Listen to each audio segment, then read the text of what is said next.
นี่คือสัจจะนี่คือความจริงของชีวิต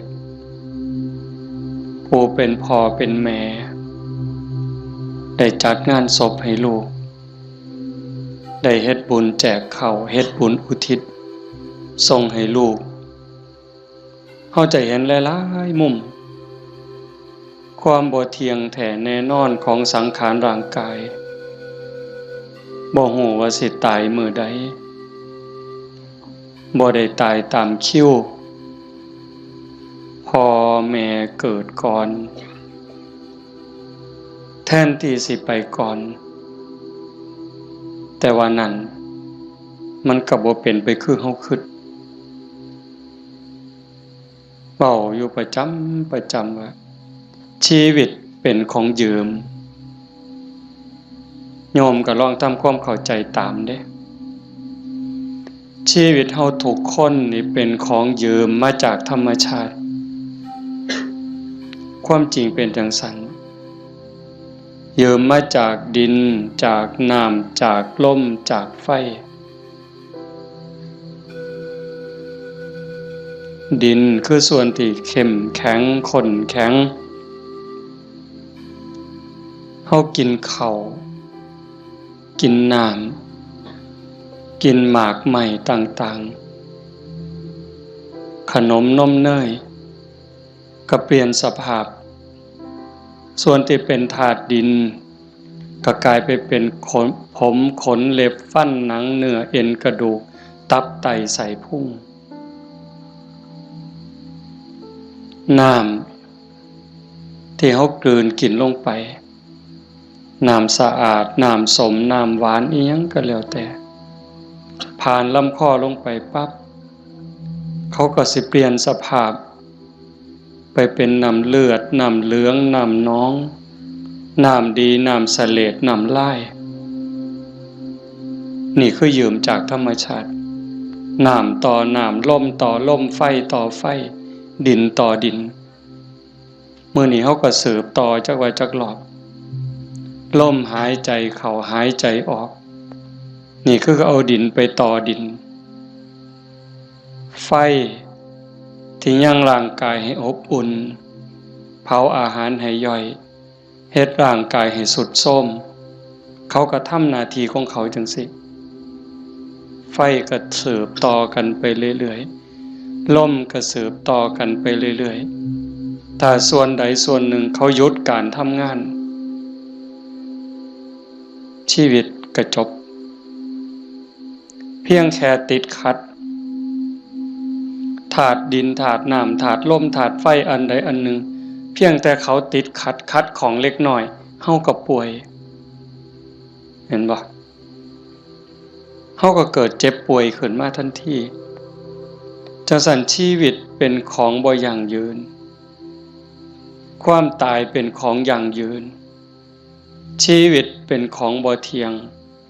ความตายเป็นของเที่ยงแต่อาตมามาเห็นญาติโยมได้ตั้งอกตั้งใจส่วนหนึ่งก็ดีใจนำคันสิว่าเสียใจก็แม่นอยู่ในส่วนที่ต้องจากกันไปโดยบ่มีมื้อกลับมาแต่ว่าในส่วนดีใจก็คือเห็นพี่เห็นน้องเห็นญาติเห็นโยมเข้าใจในเงื่อนไขของชีวิตว่ามันเกิดมาแล้วมันเอาความเจ็บมานำเอาความเฒ่าความแก่มานำเอาความพลัดพรากเอาความผิดหวังมานำแล้วสุดท้ายก็เอาความตายมาพร้อมในเมื่อญาติโยมเข้าใจจังซี่เฮาก็บ่ประมาทเผาปั๊บเก็บดูกเก็บอัฐิเฮาก็ถือโอกาสทำบุญอุทิศเลยบ่ในใจอาตมาก็สนับสนุนจริงๆการทำบุญอุทิศเลยนั้นเป็นการทรงอย่างเร็วให้ได้ใส่ได้สอยจริงๆมันก็บ่ต้องลงทุนลงแรงใส่เงินใส่ทองอีหยังหลายหลวง แล้วก็บ่แม่นเฮ็ดเทื่อนี้กันแล้วโยมสามารถเฮ็ดได้ซุมื้อนี่เว้าถึงการเฮ็ดบุญเด้คันเฮาบ่เข้าใจเพิ่นก็เฮ็ดถือของเพิ่นอยู่ปู่ย่าตายายแต่ว่าบางเทื่อมันโดนโพดอันนี้เฮาเว้าแบบตาบ่เห็นแต่เว้าด้วยเหตุผลคำสอนของศาสนาถ้าสมมุติว่าผู้ที่ตายจากโลกนี้ไปตกทุกข์ได้ยากลำบากลำบนรอคอยกองบุญกองกุศลจากญาติผู้อยู่เบื้องหลังเฮาก็ว่าแต่บ่พร้อมบ่ทันมีเงินบ่ทันพร้อมถ้าปีหน้าก่อนถ้าปีฮื้อก่อนเป็นจังได๋เพราะเฮาบ่แน่ใจว่าผู้จากไปนั้นไปไสบุญก็มีบาปก็มีเพิ่นก็คือเฮาก็คือเพิ่นโยมก็คืออาตมาก็คือโยมบ่ต่างกันเด้บาปบุญเกิดจากความคิดเกิดจากคำเว้าเกิดจากการกระทำที่ถึงพร้อมด้วยเจตนาบางเทื่อก็ดีบางเทื่อก็ร้ายบางเทื่อก็ผิดบางเทื่อก็ถูกเฮาบ่สามารถสิยับยั้งตนเองได้ในคราวที่ใจดีด่าก็บ่เครียดเคยเป็นบ่โยมในคราวที่เฮาใจดีไผสิด่าก็บ่เครียดสิตีก็บ่เครียดแต่คราวที่หงุดหงิดหนหวยยิ้มใส่ดีๆเฮาก็หงุดหงิดเขาเว้านำดีๆก็หาเขาเว้าใส่หาว่าเขาย่อเย้ยนั่นคือจิตเศร้าหมองจิตบ่เป็นปกติจังสันชีวิตมันจังมีผิดมีถูกมีบุญมีบาปมีดีและบ่ดีในเมื่อจากไปเฮาก็บ่แน่ใจว่าผู้จากไปนี่ไปไสขันบ่ทันถึงความเป็นพระอริยเจ้าชั้นโสดาบันขึ้นไปนรกก็มีสิทธิ์เปรตก็มีสิทธิ์อสุรกายก็มีสิทธิ์สัตว์เดรัจฉานก็มีสิทธิ์มนุษย์ก็มีสิทธิ์เทวดามีสิทธิ์พรหมมีสิทธิ์จังซั่นถ้าเฮารอคอยไปเป็นเดือนเป็นปีหรือหลายปีถ้าเกิดญาติบุคคลอันเป็นที่รักที่จากไปตกทุกข์ได้ยากได้พบใดภูมิใดก็แล้วแต่รอคอยบุญกุศลที่ผู้อยู่เบื้องหลังสิเป็นพ่อแม่พี่น้องสามีภรรยาลูกเต่าเราหลานส่งไปให้บ่เฮ็ดบ่ส่งล่ะสิเป็นแนวใดทุกข์แล้วก็ทุกข์อีกทรมานแล้วก็ทรมานอีกแต่คันเฮาส่งบุญปั๊บคันตกทุกข์ได้ยากลำบากลำบนเฮ็ดบุญถูกเฮ็ดบุญแม่นตามคำสอนพระพุทธเจ้าผลบุญนั่นก็ส่งทันทีซอยเหลือทันทีคันดีอยู่แล้วมีความสุขอยู่แล้วก็ย่อมได้รับหลายยิ่งขึ้นสำบายยิ่งขึ้นมีความสุขยิ่งขึ้นกับเปรียบกับคือคนเฮาเนี่ยจากบ้าน บางเทื่อบ่ได้ตั้งตัวบ่ได้ตั้งใจคิดว่าจะสิไปทางหน้ามันสิดีทุกปั๊บจากบ้านไปตกหม่องทุกข์ยากลำบากงานก็หนักของกินก็บ่มีน้ำก็ยากข้าวก็ยากบ่อนหลับบ่อนนอนเสื้อผืนหมอนใบหกเหี่ยบ่สะอาดอากาศบ่ถ่ายเทเป็นแนวใด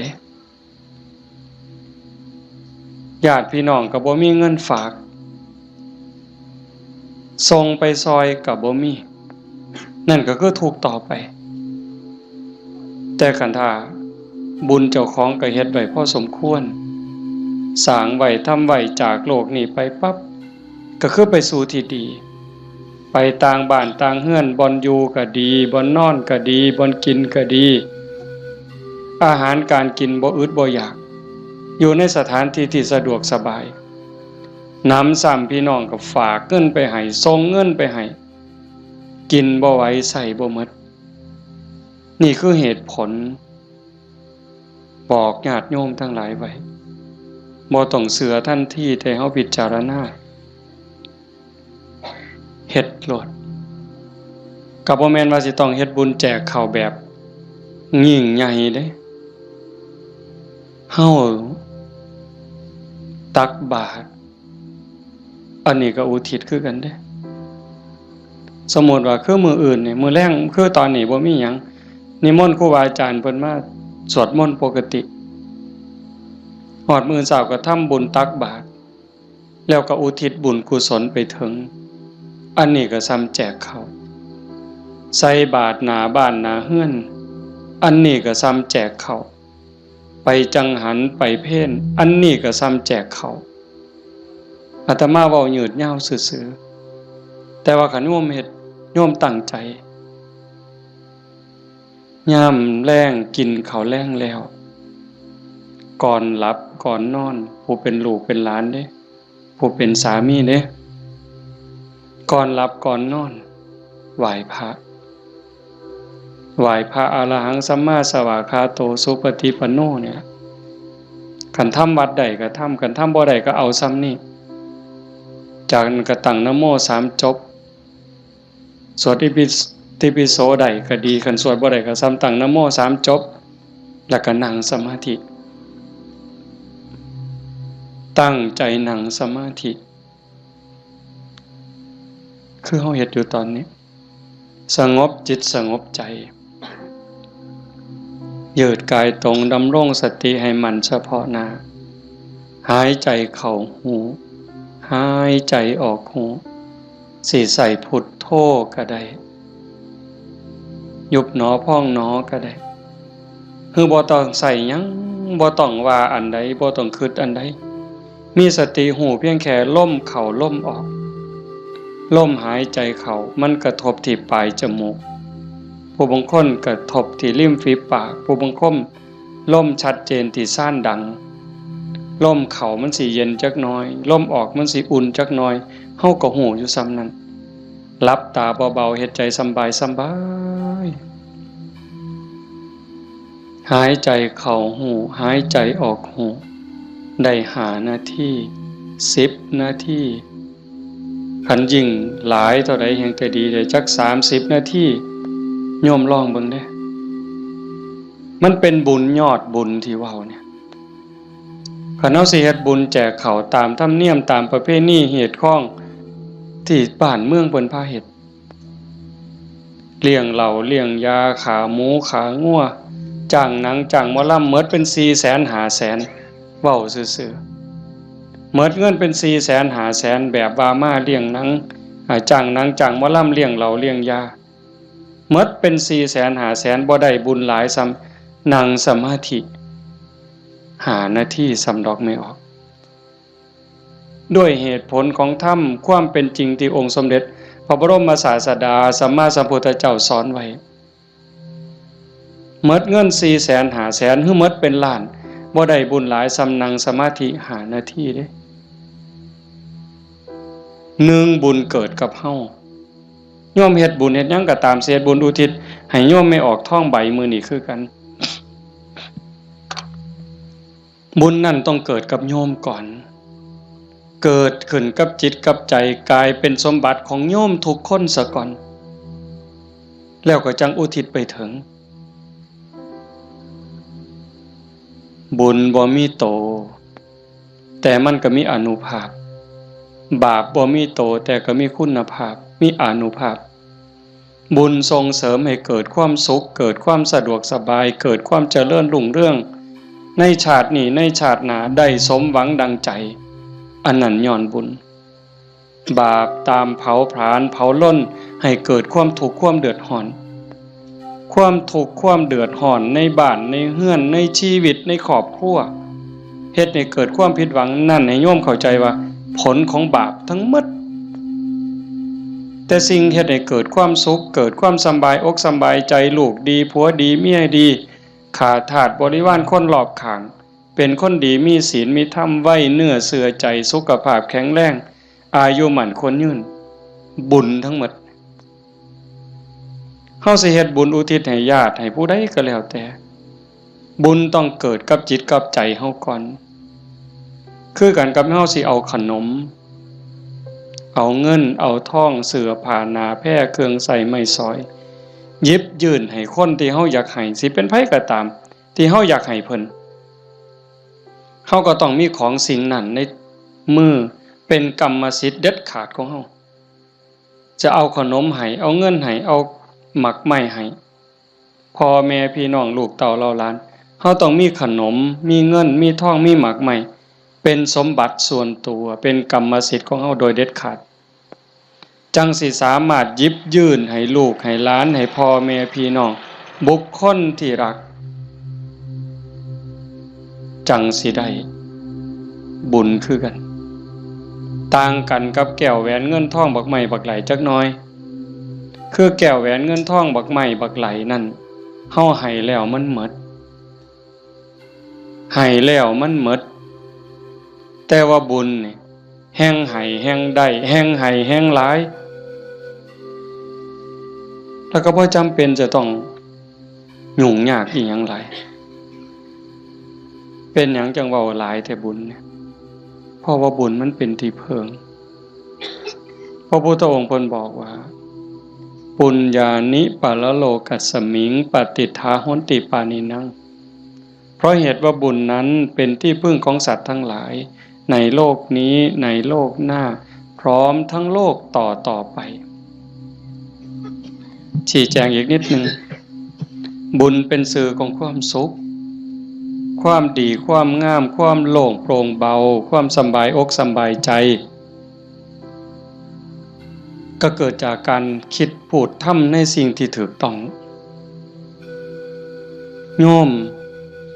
เคยสุขคนเฮาคิดถูกต้องแล้วเว้าถูกต้องเฮ็ดถูกต้องสบายใจมีความสุขมีความเอิบอิ่มเฮาสบายใจแล้วยิ่งมันเป็นประโยชน์กับตัวเฮาเป็นประโยชน์กับพ่อแม่พี่น้องกับผัวกับเมียกับลูกกับหลานยิ่งเป็นประโยชน์กับคนหลายเท่าใดเฮาก็ยิ่งภูมิใจเท่านั้นนั่นคือบุญหลายเห็นปัจจุบันก็คือความสุขใจความปราบปลื้มใจความยินดีความเอิบอิ่มชาติหน้าเด้นำไปสู่สวงสวรรค์นำไปสู่พรหมขันบุญหลายได้เนี่ยใส่บุญกินบุญอยู่ทั้งสวรรค์ทั้งพรหมโดนปันใดน่านปันใดนั่นก็ขึ้นอยู่กับกำลังของบุญที่สร้างเมิดเวลาจากสวรรค์หรือจากพรหมกลับมาเกิดเป็นคนอีกขันกำลังบุญที่เฮ็ดที่ทำไว้มันหลายแม่นกลับมาเกิดเป็นคนอีกเถื่องามหน้าตาดีผิวพรรณดีสวดทรงดีสุ่มเสียงดีฐานะดีร่ำรวยสติปัญญาดีโรคภัยไข้เจ็บหน่อยอายุยืนไปไสก็มีคนหักมีคนนับหน้าถือตานี่กำลังบุญเด้แต่คันถามมันตรงกันข้ามคิดก็คิดผิดเว้าก็เว้าผิดเฮ็ดหยังก็เฮ็ดผิดเฮ็ดแล้วปั๊บกลับเป็นทุกข์ในปัจจุบันโยมก็เห็นอยู่เวลาเอาเฮ็ดผิดเว้าผิดศีลผิดธรรมผิดกฎหมายบ้านเมืองเดือดร้อนตั้งแต่เฮ็ดแล้วตอนเฮ็ดโดยอำนาจของกิเลสย้อนความโลภย้อนความโกรธโลภอยากได้ของเขาอยากลักของเขาอยากจี้ของเขาอยากยักยอกอยากคอร์รัปชันโกงกินเป็นยังไงพอแต่เฮ็ดลงไปแล้วทุกข์เว้าด้วยความโกรธเว้าด้วยความอิจฉาริษยากระแทกแดกดันใส่หอดพ่อหอดแม่บางเทื่อหอดพระสงฆ์องค์ข้าเจ้าเว้าผื่นนินท่าเว้าแล้วสะใจในขณะที่เว้าสะใจหลายเว้าแล้วคิดว่าโอ้ยมันสิบ่บาปบ่คิดที่หลังเป็นทุกข์บัดไหม้เจ้าของเผาเจ้าของเห็นบ่ในปัจจุบันก็เป็นทุกข์จังซี่เดือดร้อนจังซี่คันมันกว้างไปเท่าใดคนหู้เท่าใดเขาก็เกิดความรังเกียจเกิดความบ่ไว้ใจเกิดความบ่นับถือ ไปไสก็บ่ได้รับการต้อนรับเพียงแค่เว้าบ่จริงเว้าบ่แม่นเท่านั้นขี้ตัวเป็นคนบ่ซื่อบ่สัตย์เขาก็บ่ไว้วางใจซ้ำนี้ก็เดือดร้อนแล้วเด้ปัจจุบันเด้นี่คันจากโลกนี้ล่ะตายลงไปล่ะพูนลงนรกพุ่นเปรตพุ่นอสุรกายพุ่นสัตว์เดรัจฉานพุ่นใส่บาปใส่กรรมเมิดแล้วมาเกิดเป็นคนมันต้องมาเด้มาแน่นอนเด้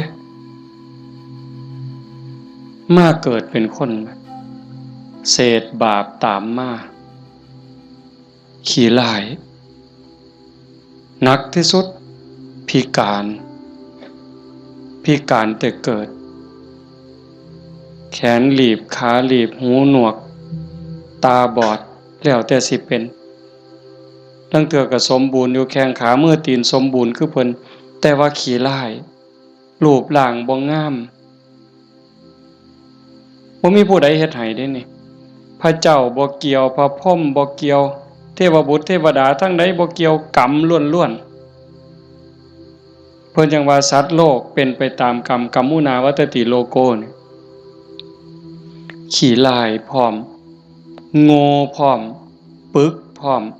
โรคภัยไข้เจ็บหลายโซ่ออดแอดเป็นจังได๋วะมันบ่แม่นขี้ร้ายแต่เจ้าของเด้คันกรรมมันหลายๆบาปมันหลายๆเนี่ยเจ้าของทุกข์เจ้าของโง่เจ้าของขี้ร้ายแล้วได้ผัวก็ขี้ร้ายได้เมียก็ขี้ร้ายตื่มไปกินได้ลูกได้เต้ามาก็คือกันขี้ร้ายแล้วบ่พอเด้โง่อีกสอนบ่ฟังอีกแนวดีแนวงามนี่สอนบ่จื้อบ่จำแต่ว่าแนวซั่วๆนี่บ่บอกมันจักเม็ดหาแต่เรื่องให้พ่อแม่เป็นทุกข์โยมเห็นบ่ตำบลบัวฮูงนี่ก็ตามอยู่ไสก็ตามซ่อมเบิ่งได้อย่าเสือเด้นั่นคือบาปเด้บ่ย้านสิเฮ็ดจังได๋บัดนี้ให้ผลตั้งแต่ปัจจุบันจนฮอดตายไปแล้วใส่บาปใส่กรรมแล้วกลับมาเกิดเป็นคนอีกเทื่อมันยังตามมาอยู่บาปเป็นสิ่งที่ต้องละต้องวางต้องย้านเด้โยมสิ่งที่น่าย้านที่สุดเฮาสิว่าย้านงูแม่นอยู่ย้านงูย้านปิงอาตมานี่ผู้หนึงย้านหลายย้านปิงย้านงูย้านขี้เกียจย้านกับแกะนักย้านผีผู้ใดบ่ย้านเนี่ยผีหลอกผู้ใดเคยเห็นมันบ่เคยเห็นแต่ว่าก็ย้านหมดซุคนอันนี้ก็แนวหนึงเด้ย้านผีย้านตายย้านทุกข์แต่ว่าย้านบาปบ่ย้านเว้ยผีมันก็บ่เคยเห็นอาตมาก็บ่เคยเห็นพ่อใหญ่แม่ใหญ่ผู้70 80ก็บ่ทันเคยเห็นผีแต่ว่าย้านอันบาปนี่เพิ่นบ่ย้านมันพาทุกข์พายากบ่มีอยู่บ่มีกินเฮ็ดให้ลำบากทุกข์อกทุกข์ใจอันนั้นมันบ่พากันย้านหวยคันคิดได้มันถูกย้านบาปพระพุทธเจ้าเพิ่นสอนให้ย้านบาปเพิ่นจังให้ละบาปทั้งปวงเฮ็ดบุญกุศลให้ถึงพร้อมแต่เฮ็ดบุญแล้วมันก็บ่ทันปลอดภัยไปสู่สวรรค์มันยังต้องกลับมาเกิดอีกไปสู่พรหมมันต้องกลับมาเกิดอีกเพิ่นจังให้ชำระจิตชำระใจให้สะอาดบริสุทธิ์สะจิตตะปริโยทปันนังการชำระจิตของตนให้ขาวรอบให้มันสะอาดบริสุทธิ์สิเดินจงกรมก็ได้สินั่งสมาธิก็ได้หรือแม้แต่เฮ็ดให้ใส่หน้าอยู่กลางทงกลางทาคันมีสติระลึกรู้ในอารมณ์ปัจจุบันฮู้ในอารมณ์พระกรรมฐานคันสมมุติว่าเฮาเบิ่งลมหายใจนี่เฮ็ดหน้าอยู่ก็เบิ่งลมได้ย่างน้ำก้นงัวก้นข้วยก็เบิ่งลมหายใจได้เข้าห้องน้ำห้องส้วมก็เบิ่งลมหันใจได้แม้กระทั่งยามนอนไหว้พระแล้วนั่งสมาธิแล้วบ่ไหวแล้วอยากนอนลงก่อนมันสิหลับก็เบิ่งลมหายใจได้คันเฮานอนลงไปหายใจเข้าหูหายใจออกหูหลับยามใดก็สร้างพ เพิ่นบอกว่าคันเฮานอนหลับ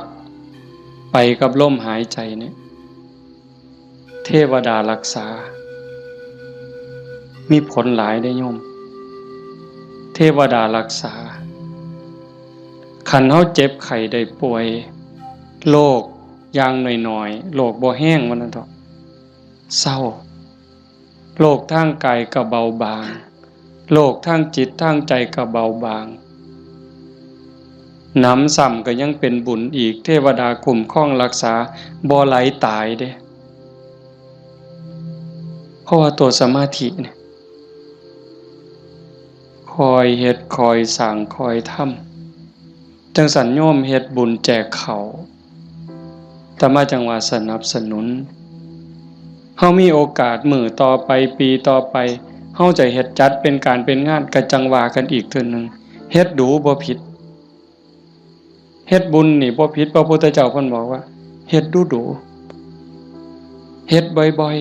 ๆให้ทำความพอใจในบุญนั่นเพราะการสั่งสมสะสมเอาไว้ซึ่งบุญนำสุขมาให้เฮ็ดดูบ่ผิดบุญแต่ว่าบาปอย่าเฮ็ดเพราะมันทุกข์มันเดือดร้อนฉะนั้นเฮาตั้งใจพาพี่พาน้องเฮ็ดบุญเนี่ยเห็นลูกหลานเด็กเล็กเด็กน้อยมาร่วมฟังเทศน์มานั่งฟังธรรมนำพ่อใหญ่แม่ใหญ่แต่มาว่ามันงามนี่คือความงดงามของชาวพุทธโยมจำไว้เด้พาเขามาส่วนเขามามื้อวันเสาร์วันอาทิตย์ส่วนเขาไปวัดไปใส่บาตรไปจังหันผู้ชายก็ให้หัดประเคนพระเขาเฮาสิได้ลูกดีหลานดีอาศัยผู้อื่นบ่ได้การศึกษาทางโรงเรียนบางเถื่อก็ลืมเรื่องเหล่านี้บางโรงเรียนเด้แต่ลังหม่องเพิ่นก็ยังดีอยู่พ่อแม่ปู่ตายายย่ายเฮานี่ล่ะแม่ป้าพ่อลุงแต่มาเสือว่าโยมทุกคนอยากให้ลูกดีหลานดีอยากให้เขาเป็นคนดีเพื่อเฮาสิเพิงเขาได้ในมือข้างหน้าเฮาสิเพิงเขาจังได๋คันบ่ให้เขาเข้าหาวัดบ่ให้เขาไก่ศีลไก่ธรรมไก่วัดไก่ว่าไก่พระสงฆ์องค์พระเจ้าเขาบ่มีจิตใจที่อ่อนน้อมอ่อนโยนบ่ฮู้จักบุญจักบาปสิดีได้จังได๋นี่ดีใจจังวะเฮาพาลูกพาหลานมานั่งฟังธรรมเนี่ยเขาฮู้อยู่เด้เขาเข้าใจในบางเรื่องบางอย่างอยู่อย่างน้อยๆเขาก็รู้สึกว่าเขาเป็นบุญเป็นสิริเป็นมงคลมีเหลืออย่างเดียวโยมเหลืออย่างเดียวที่จะในชีวิตปัจจุบันเรามีความสุขชีวิตในอนาคตมีความสุขมีความเจริญบ้านเมืองปักกลุ่มสมเย็นคือศาสนา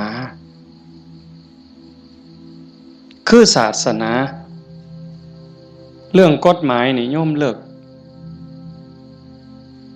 ยังเพิงบ่ได้ 100% ยิ่งพวกนักการเมืองสสต่างๆเศร้าเว้านำเลยพวกนั้นเพิงบ่ได้เข้าหาประโยชน์ใส่ตัวเขาต่างหากหักเข้าจริงๆบ่เป็นพี่เป็นน้องเขาจริงๆบ่บ่มีดอกคันเขาหักเข้าจริงๆนะหักบ้านหักเมืองจริงๆเขาต้องเฮ็ดสวัสดิการให้เฮาได้หลายบ่ต้องเอาของมาแจกดอกบ่ต้องเอาเงินเอาทองเอาเขาเอาของมาให้เฮาดอกพูนเขาไปสภาพพุ่นนำความทุกข์ความเดือดร้อนเฮาไปเว้าเป็นเรื่องเป็นราวต่อสู้เพื่อให้เกิดความมั่นคงในการเป็นอยู่ของพี่น้องประชาชนแต่นี่เฮาบ่เห็นมีแต่ไปเถียงกันอยู่คนละมุมก็เถียงอย่างเดียวมุมนั้นเฮ็ดถูกกูก็สิเถียงเฮ็ดผิดก็สิเถียงเฮ็ดถูกก็สิเถียงนั่นคือเขาบ่ได้หวังประโยชน์กับเฮาแต่สิ่งที่เฮาเพิงได้คือศาสนาวัดว่าอารามครูบาอาจารย์หลวงปู่หลวงตามื้อใดครูบาอาจารย์บ่หวังดีกับเฮายามมื้อเช้า ไหว้พระทำวัดสวดมนต์กับแผ่เมตตาสัพเพสัตตาสัตว์ทั้งหลายที่เป็นเพื่อนทุกข์เกิดแก่เจ็บตายแผ่เมตตาแล้วก็กรวดน้ำอุทิศบุญกุศลบ่มีที่สุดบ่มีประมาณยามเช้ามาบิณฑบาตคือแม่โยมสิไปวัดไปจังหันไปเพลให้พรเพิ่นบ่ได้ให้เล่นเด้สัพพิติโยนั่นคือเอาจิตเอาใจเอาความหวังดีปรารถนาดีอุทิศให้ยิ่งได้เจริญสมาธิเจริญภาวนาจิตสงบจิตมีพลังโยมหูเองเนี่ยโยมทุกคนหูเองเนี่ยนั่งฟังอาตมาเว้ามานี่มัน30นาทีแล้วโยมฟังอาตมาเทศน์มา30นาทีคนที่ตั้งใจนั่งสมาธิฟังแต่แรกสิรู้สึกว่าตอนนี้กายเบากายโยมเบาใจโยมเบาใจมันสงบใจมันมีกำลังใจโยมเริ่มมีความสุขลึกๆเนี่ยพิสูจน์ได้คำสอนพระพุทธเจ้ามันบ่ได้ล้าสมัยอีกยังท่านสมัยล้ำสมัยไปอีกล้านปีพุ่นโยมเป็นพยานเด้อาตมาบ่ได้เว้าเอาเองเด้ทุกคนที่นั่งสมาธิฟังธรรมน้อมจิตน้อมใจลงสู่กระแสธรรมตอนนี้กายเริ่มเบาจิตเริ่มเบาความเอิบอิ่มรู้สึกปลื้มใจในตนเองมันเกิดนี่คือบุญเนี่ยแต่มาจังหวะแต่ตอนแรกโอ้ยอย่าว่าแต่500,000ต่อให้100 ล้านเฮ็ดบุญตามเขาว่าเนี่ยบ่มีเหล้าบ่มีบุญบ่มีเหล้าบ่เป็นบุญบ่ขาหมูขางัวบ่เป็นบุญบ่มีหนังบ่มีหมอลำบ่เป็นบุญพวกหมู่นั้นต่อให้100 ล้านสภาพที่จิตใจเป็นสุขสงบร่มเย็นมั่นใจมันย่อมมั่นใจเด้แต่การเฮ็ดแบบนั้นเฮาสิมีอารมณ์เย็นแบบนี้บ่สิมีความรู้สึกอบอุ่นใจปราบปลื้มใจยินดีใจมั่นใจว่าญาติตายไปแล้วสิได้บุญบ่มีดอกนั่นเว้าซื่อๆเชื่อซื่อๆมีความเชื่อแล้วก็ถูเอาสีข้างเขาถูเพิ่นว่าหุ่นลู่ว่าไปซื่อๆเฮาก็ลองหลับตาเบิ่งศีลข้อที่1มีบุญต้องมีศีลมีกินต้องมีทานคำโบราณเพิ่นว่าข้อที่1ปานาติปาตาเวรมณีเจตนางดเว้นจากการทำสัตว์ที่มีชีวิตให้ตกล่วงผู้ใดก็หักชีวิตคือกันกับเฮาหมดมันก็บ่อยากตายนอนมันก็บ่อยากตายเม่งใหม่มันก็บ่อยากตายเพราะว่าแต่อยากตายเลยแม้แต่เจ็บมันก็บ่อยากเจ็บเฮาเนี่ยบ่หาแต่เขามาถิ่มมาแทงด้วยมีดด้วยหอกเด้ตั้งแต่หมอฉีดยาเฮาเจ็บเฮาป่วยสิฉีดยาให้เฮาหายเจ็บหายป่วยบางเทื่อเฮาก็ย้านเจ็บภาษาเข็มฉีดยาส่ำนั้นแล้วเขาบ่ได้ฉีดให้ตายบ่ได้ฉีดให้ทุกข์ทรมานอีหยังฉีดยาเพื่อรักษาโรคเจ็บไข้ได้ป่วยเพื่อให้เฮาได้แข็งแรงเฮายังย้านนี่แค่เจ็บเด้เนี่ยสินับภาษาหยังบัดนี้เอาค้อนทุบหัวเขาเอามีดปาดคอเขาเอาใจเขามาใส่ใจเฮาทบทวนจังซี่เฮาก็เห็นว่าล่ะข้อที่1ขาแล้วมันสิได้บุญมาแต่ไสบาปแล้วครับเลี้ยงเหล้าเลี้ยงยาข้อที่5ขาดไปอีกคันยิ่งมีหนังมีหมอลำมาอีหยังสิตามมาศีลข้อ3หลายๆคนอาจสิขาดย้อนงานบุญเฮางานบุญเฮาคือเอาเองเนี่ยมาเบิ่งหนังเฮาผู้บ่าวผู้สาวอาจสิเสียเนื้อเสียตัวย้อนเบิ่งหนังโป๊ย้อนเบิ่งหมอลำสิ่งมันเว้าลามกแม่นบ่แม่นไม่ออกบ่ออกทบทวนเอาเองอดีตหมู่เจ้าทบทวนเอาเบิ่ง หนังขาหนังแกงกินเหล้าเมายาแล้วตีกันตื้มบัดนี้เมาเหล้าแล้วเว้าเข้าป่าเข้าดงโกหกพกล่มใส่ลายป้ายสีศีลก็สีเสียอีก1แล้ว3 4 5เสียข้อที่2มาเบิ่งหนังเฮามาเบิ่งหมอลำเฮากลับไปลักไก่นำทางไปต้มอีกต่างหากหมดอ้อยซอยเลยเฮาเป็นต้นเหตุของบาปเลยบัดนี้แต่กันเฮ็ดแนวนี้อันพวกมานั่งฟังเทศน์นี่เอาตั้งแต่เด็กน้อยจนฮอดผู้เฒ่านี่ผู้ใดคือสิไปขากบเนี่ยลบไปนี่ผู้ใดสิไปขากุ้งเนี่ยแล้วบ่มีคือสิโอ้ยลบมื้อนี้ลักบักนาวนำทางดอกเว้ยมีบ่แล้วสิไปผิดผัวผิดเมียเขาดอกคิดก็บ่กล้าเฮาเชื่อมั่นแล้วเด้บาปมีบุญมีชาติหน้าชาติก่อนมีนรกสวรรค์มีเฮ็ดดีๆจริงเฮ็ดชั่วๆจริงผู้ใดเฮ็ดอันใดได้อันนั้นหว่านพืชเช่นไรได้ผลเช่นนั้นเห็นบ่สิไปผิดผัวผิดเมียไผมันสิไปกล้าซั่นบ่สิไปเว้าตัวคนสิไปยู่ให้คนผิดกันสิไปเว้าปากพล่อยๆมาสิกล้าบาปมันอยู่นำเจ้าของเนี่ยเฮ็ดบาปก็ได้บาปเฮ็ดบุญก็ได้บุญมันอยู่นำเจ้าของนี่สิไปดื่มเสพเครื่องดองของเมาเฮ็ดให้เจ้าของเสียสุขภาพกายเสียสุขภาพจิตเสียเงินเสียทองเฮ็ดให้ขาดความเคารพนับถือเฮ็ดให้เด็กน้อยมันดูหมิ่นดูแค้นเฮาบ่แม่นคนโง่ปานนั้นเห็นบ่เฮาเห็นสภาพบุญเด่นๆอยู่จังซี่ไม่เป็นตาภูมิใจอะโยมคันสิเว้าเนาะคันบุญโยมบ่หลายเนี่ยโยมบ่ได้เกิดเป็นคนบ่ได้เป็นมนุษย์คันบุญบ่หลายพ่อบ่ได้เกิดเป็นคนไทยดอกโยมบ่ได้เกิดในผืนแผ่นดินไทยบ่ได้เกิดใต้ร่มใบบุญของนายหลวงเด้บุญบ่หลายพ่อบ่ได้นับถือพระพุทธศาสนานับถือพุทธศาสนาแล้วบุญบ่หลายพ่อบ่ได้เกิดในบ้านที่มีวัดมีครูบาอาจารย์เอิ้นเข้าหาศีลหาธรรมบ่มีกัลยาณมิตรบ่มีพี่มีน้องที่ฮักศีลฮักธรรมนำกันบ้านโน่นตุนเฮาก็สิบ่ใหญ่ปานใดจักหลังคา85คันเฮาบ่ฮักศีลฮักธรรมคันบุญบ่หลายเฮาบ่มาโฮมกันหลายปานนี้หลายคนก็อาจสิล้าสิเมื่อยตั้งแต่โยมไม่ออกท่องใบเพิ่นจากไปมางานศพมื้อนี้ก็หมดมื้อ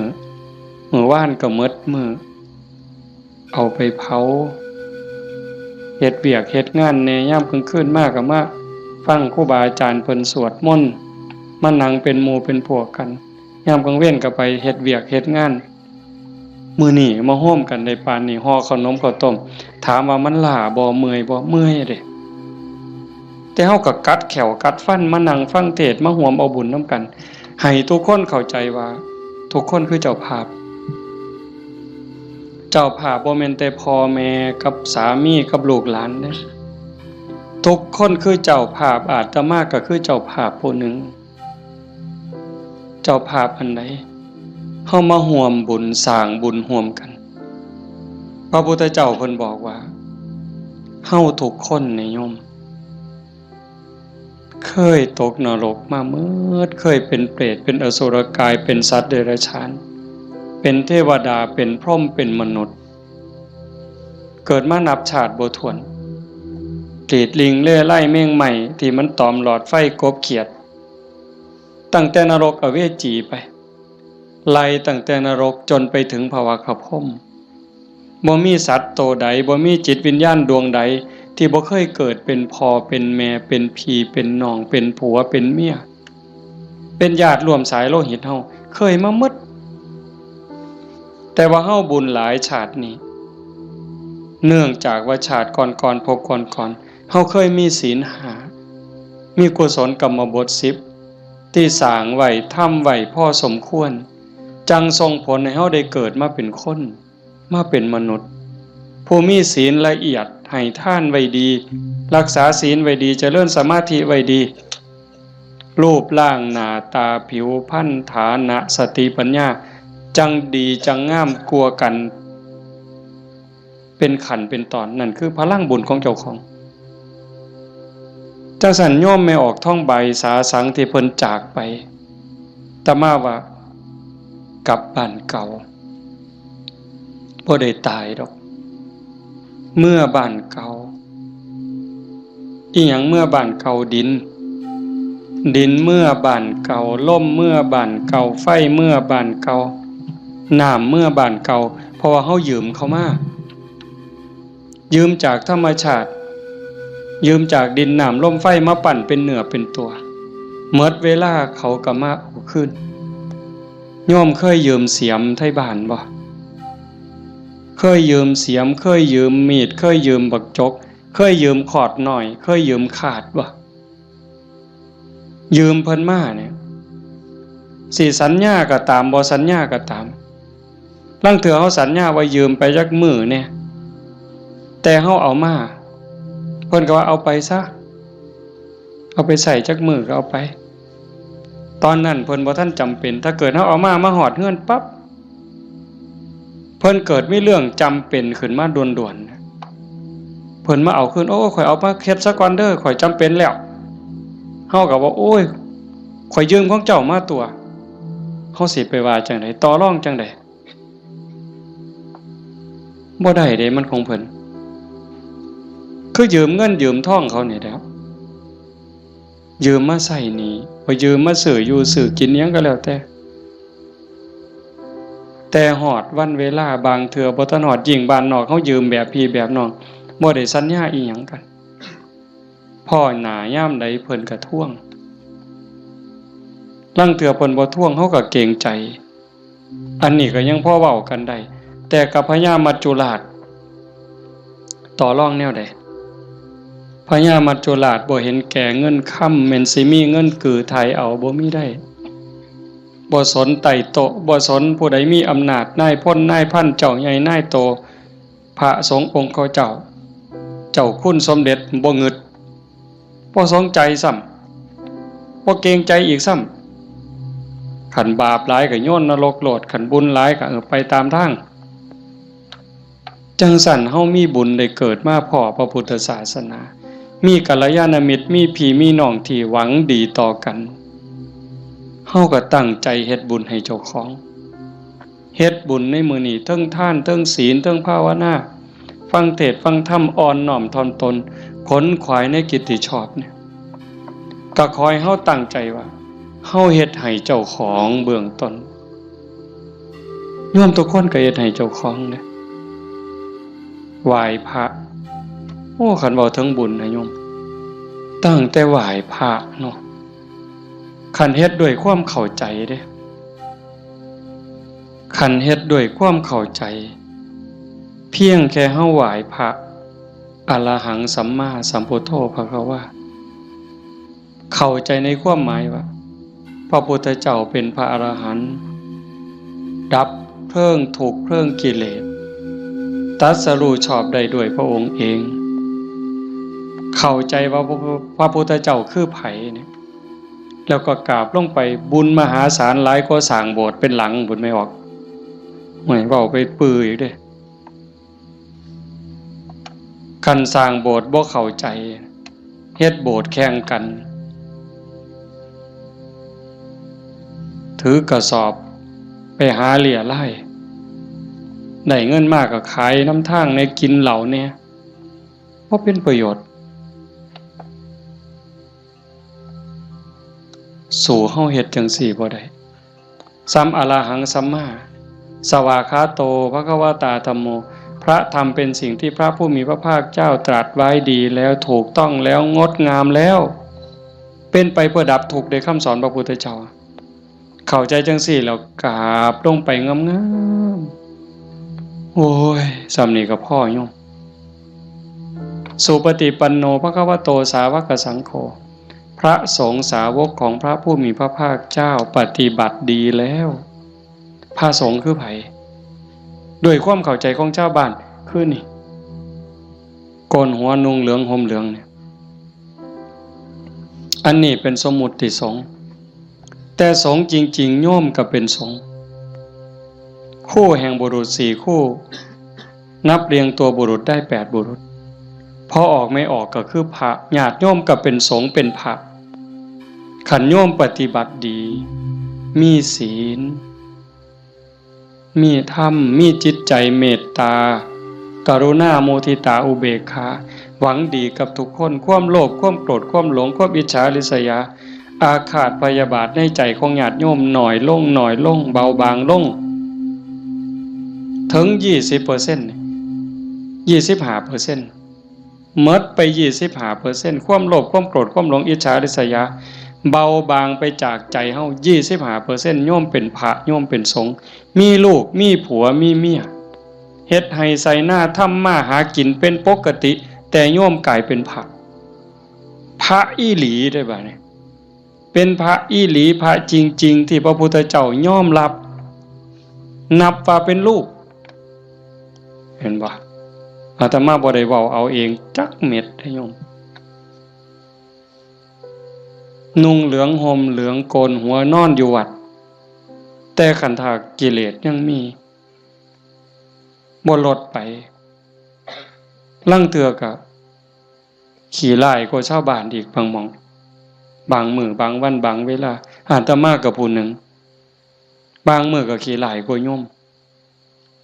แนวนี้ก็เป็นแค่สมมุติสงฆ์บ่ท่านเป็นที่ยอมรับของพระพุทธเจ้าพระสงฆ์ปฏิบัติดีปฏิบัติซื่อตรงตามคำสอนพระพุทธเจ้าบ่คดบ่ง้อบ่ออกนอกทางปฏิบัติเพื่อออกจากทุกข์มีชีวิตเพื่อกำจัดกิเลสหายใจเข้าก็เพื่อกำจัดความเห็นแก่ตัวหายใจออกก็ทำลายความเห็นแก่ตัวนี่ล่ะเฮ็ดหยังก็พอดีพองามหวังประโยชน์กับคนอื่นหวังดีกับคนอื่นเมตตาต่อผู้อื่นทำลายความเห็นแก่ตัวให้น้อยลงทำลายแค่ความเห็นแก่ตัวให้มันเบาลงบางลงหน่อยไปนี่คือสงฆ์ปฏิบัติสมควรแก่การต้อนรับแก่การกราบไหว้ทั้งเถื่ออาตมาเนาะเวลาที่รู้สึกว่าเจ้าของบ่ดีโยมกราบซ้ำเอาหอกเอาดาบแทงยิ่งโยมศรัทธาเท่าใดแห้งแต่เป็นตาย้านผู้เฒ่าผู้แก่หัวขาวหัวค่อนสิเอาบักไม้ให้กราบแล้วยกใส่หัวลับตาพูนคิดฮอดพ่อฮอดแม่ฮอดพี่ฮอดน้องว่าแม่นพ่อแม่ในชาติปัจจุบันฮอดชาติก่อนภพก่อนฮอดเจ้ากรรมนายเวรถวายน้ำขวดหนึ่งก็หวังบุญสอบทอพ่อต่อแม่พุ่นให้ขนมนมเนยใส่บาตรญาติพกถวายผ้าถวายผ่อนเงินทองแก้วแหวนเขาบ่ให้ย้อนหักเด้ให้ย้อนอยากได้บุญบ่ให้ย้อนหลงแต่ว่าให้ย้อนอยากได้บุญเกิดกับเจ้าของแล้วอุทิศไปให้พ่อแม่โยมันสิบ่คือหอกคือดาบบ่คือน้ำกรดบ่คือน้ำร้อนเทหดเสียจังได๋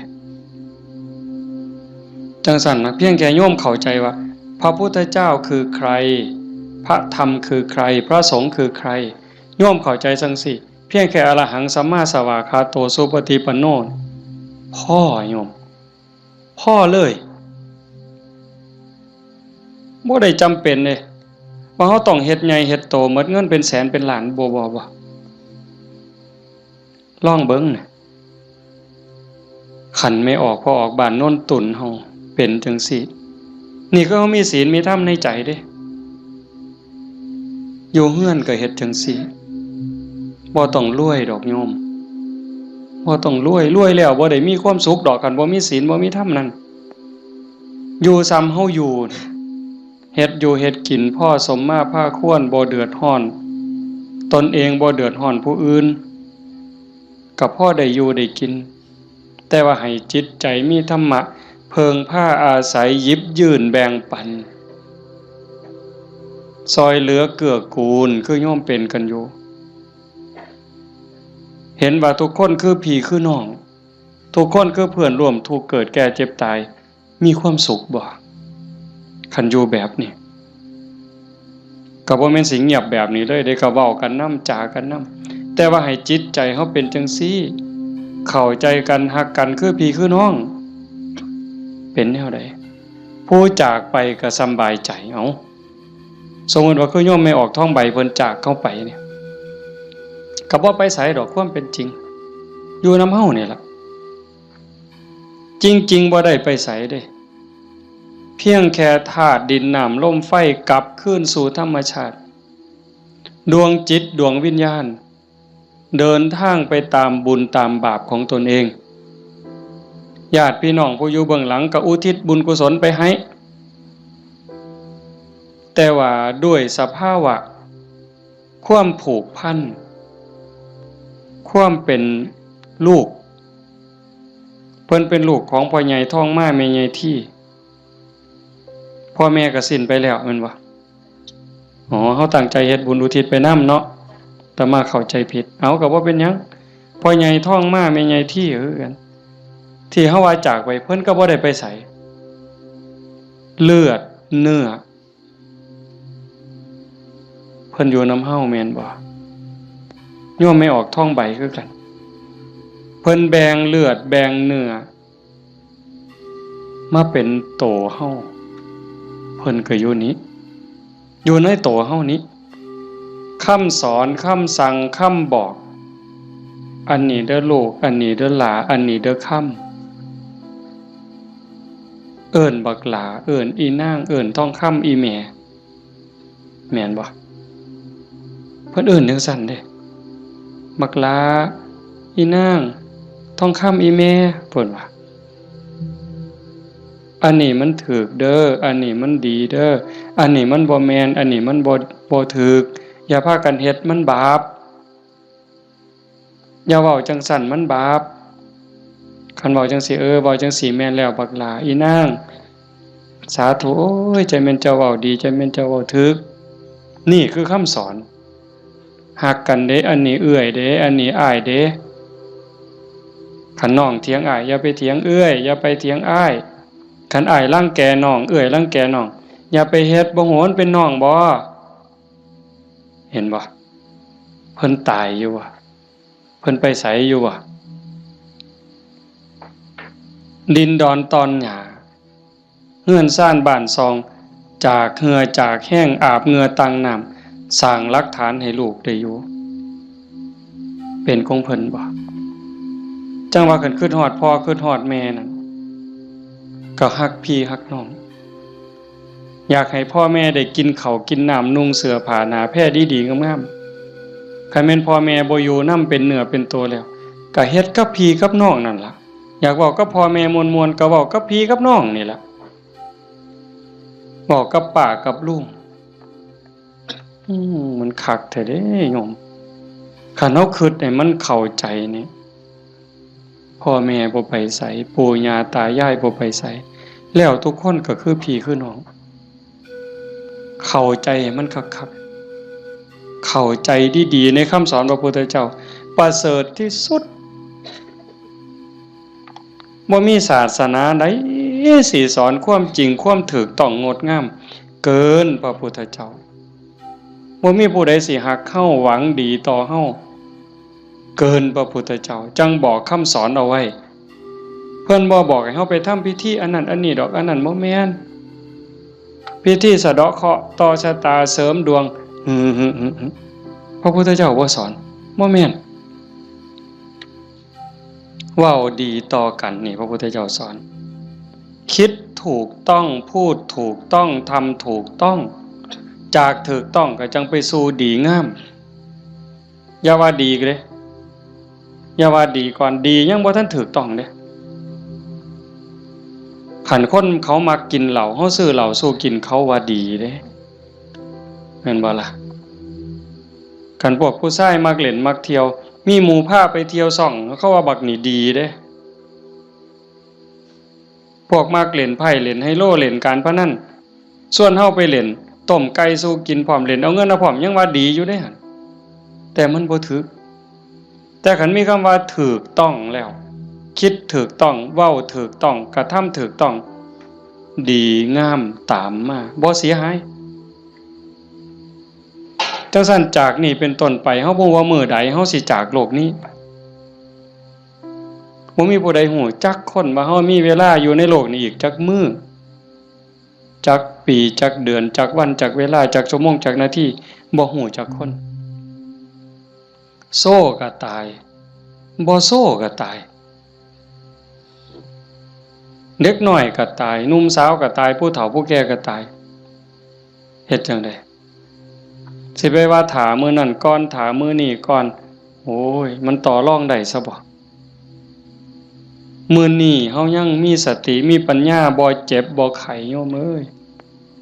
เฮาบ่ได้เจ็บบ่ได้ไข้บ่โรคบ่ได้ป่วยเฮ็ดหยังได้ให้เฮ็ดยิ่งกับพ่อกับแม่นี่เด้อฟ้าวเฮ็ดคันพ่อแม่เพิ่นยังมีชีวิตโอ้ผู้นั้นบุญหลายเด้อผู้พ่อแม่ยังมีชีวิตอยู่นี่ผู้นั้นมันบุญหลายเกินบุญโยมเป็นหยังพ่อแม่เพิ่นทุ่มเทให้เฮาหมดชีวิตเป็นครูคนแรกเป็นเทวดาของบุตรเป็นพรหมของบุตรเป็นพระอรหันต์ของบุตรทุกสิ่งทุกอย่างที่พ่อแม่เพิ่นมีเพิ่นให้เฮาหมดเฮาอยากรู้ว่าพ่อแม่นี่ฮักเฮาส่ำใดทุ่มเทเสียสละเพื่อเฮาส่ำใดโยมบ่ต้องไปถามเพิ่นดอกโยมถามเจ้าของถามเจ้าของพวกเฮาเป็นพ่อคนแม่คนโยมฮักลูกตั้งแต่มื้อใด โยมไม่ออกเด้โยมพอออกก็คือกันนั่นล่ะฮักลูกตั้งแต่มื้อใดฮักลูกตั้งแต่ว่ามีลูกเกิดในท้องแม่นบ่ไม่ออกฮะพอรู้สึกว่าตั้งท้องปั๊บนี่ไม่ออกนี่ฮักแล้วเด้ทุ่มเทความฮักให้กับลูกในท้องแล้วพ่อก็คือกันผัวคือกันทั้งที่บ่ฮู้ได้นี่ว่าลูกสิเกิดเป็นผู้หญิงเป็นผู้ชายสิขี้ร้ายหรือสิงามสิโง่หรือสิฉลาดสิพิการหรือบ่พิการสิเป็นพระหรือสิเป็นมหาโจรโยมบ่ฮู้เลยลูกในท้องนี่สิเป็นหญิงเป็นชายพิการหรือบ่สิเป็นพระดีจิตใจดีใจงามซ้ำพระเกินพระหรือสิเป็นมหาโจรยิ่งกว่ามหาโจรโยมบ่เกี่ยวฮักอย่างเดียวเลยบัดนี้แม่นบ่ไม่ออกแม่นอยู่ว่าแนวนี้เพิ่นก็คือเฮาบัดนี้หาได้บาทใดก็เพื่อลูกหาได้บักไม้บักไหลผู้ผัวไปป่าไปดงได้บักไม้บักไหลก็จะเอามาให้เมียกินเพื่อให้ลูกแข็งแรงพุ่นเด้คันว่ามันสิคลอดง่ายลูกสิแข็งแรงสิคลอดง่ายเมียน้ำนมสิหลายหามาเห็นบ่มือคลอดก็เกือบล้มเกือบตายพุงคนก็ตายอีหลีจักเจ็บจักปวดเพราะปานใดแต่เครียดให้ลูกบ่บ่ได้เครียดให้ลูกอยู่ไฟเดือน4เดือน5ม่วนซั่นบ่ตั้งแต่อยู่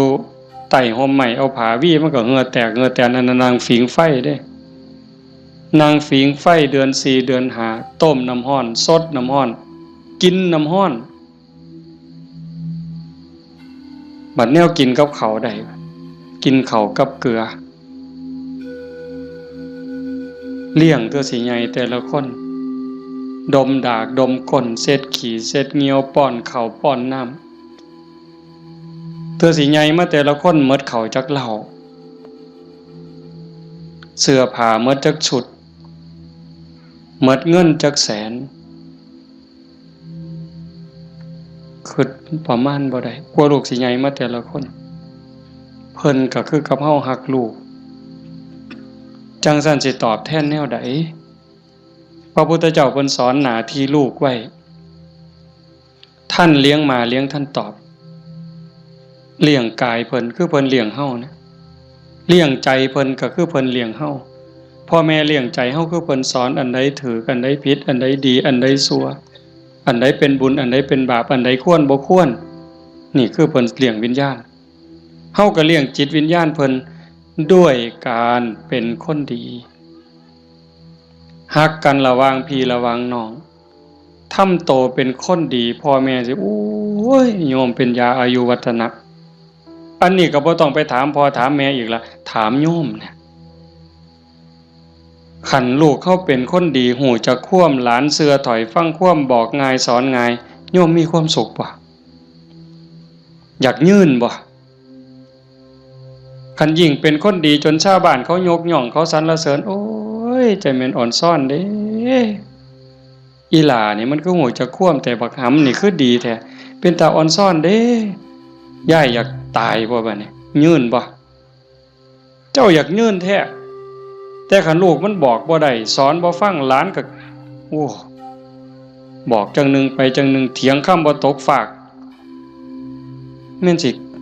ป้อนสร้างมือละโตย่ายก็บ่อยากยื่นอยากตายให้มันแล้วอุกอังสังกะหยาลูกหลานมันบ่ฮู้จะคว่ำเอิ้นหาพญากรรมพญาเวรพุ่นแล้วมาเอาผู้ขาไปถอนโลดตัวแต่สั่นยังว่าเลี้ยงพ่อเลี้ยงแม่เลี้ยงกายเลี้ยงใจพุทธเจ้าเพิ่นบอกเด้ท่านเลี้ยงมาเลี้ยงทั้งตอบทำการงานของท่านซอยเวียกซอยงานส่วนเหือส่วนแห้งเพิ่นบ่บอกก็เฮ็ดแนวเฮ็ดได้แนวมันถูกต้องดีงามส่วนเวียกส่วนงานเพิ่นนี่คือเรื่องที่สองท่านเลี้ยงมาแล้วเลี้ยงท่านตอบทำกิจการงานของท่านรักษาวงตระกูลมิให้ตกต่ำอันนี้หน้าที่ลูกเด้รักษาวงตระกูลอย่าให้ตกต่ำอย่าเอาชื่ออย่าเอานามสกุลนี่ไปไว้นำตำรวจอย่าเอานามสกุลนี่ไปอยู่โรงอยู่ศาลอย่าเอานามสกุลนี่ไปอยู่คุกอย่าให้เขาดูหมิ่นดูแค้นโอ้ยซุ่มนั้นบ่เพิ่นว่าเป็นจังได๋คันลูกสาวก็บ่รักนวลสงวนตัวไปเที่ยวทั่วทิพย์คันลูกชายก็นักเลงจักกินเหล้าเมายาจักฆ่าจักยาเสพติดอีหยังลักศกจกหอขาคนตีคนนี่ก็รักษาวงตระกูลบ่ได้คนเขาก็ดูถูกดูหมิ่นดูแค้นพ่อแม่ปู่ย่าตายายขายหน้าขายตาลูกติดคุกพ่อแม่ก็ติดนำติดบ่ไม่ออกว่าโตอยู่นอกคุกแต่ใจไปอยู่คุกคันลูกบวชพ่อแม่ก็บวชนำพุ่นโตอยู่ทงพุ่นแต่ว่าใจอยู่วัดเห็นบ่รักษาวงตระกูลมิให้ตกต่ำอย่าให้เขาดูหมิ่นดูแค้นให้เขาดูทุกข์ทำตนให้สมควรแก่การรับทรัพย์มรดกคันเฮาเป็นคนดีมีศีลมีธรรมขยันมันเพียรทำมาหากินพ่อแม่ทั้งหลายเพิ่นสิแพงฮอดเวลาอันสมควรหาผัวหาเมียให้แบ่งทรัพย์สมบัติให้หวังเพิงให้ลูกแล้วพ่อแม่ก็สำบายใจแต่คันแม่นเหล้าก็กิน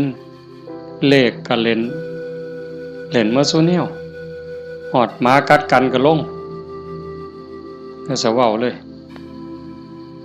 หมากัดกันก็เอาตัวแดงเด้อเพิ่นว่ามันนั่นว่ากูเอาตัวด่าง บ่าใหญ่แล้วเพิ่นเอาไปว่าไปนั่งอยู่ข้างทางรถคันนั้นมึงว่าเลขสุดท้ายมันเป็นตัวขี่กับตัวคู่ยังว่าอยู่สมองมีแต่การพนัน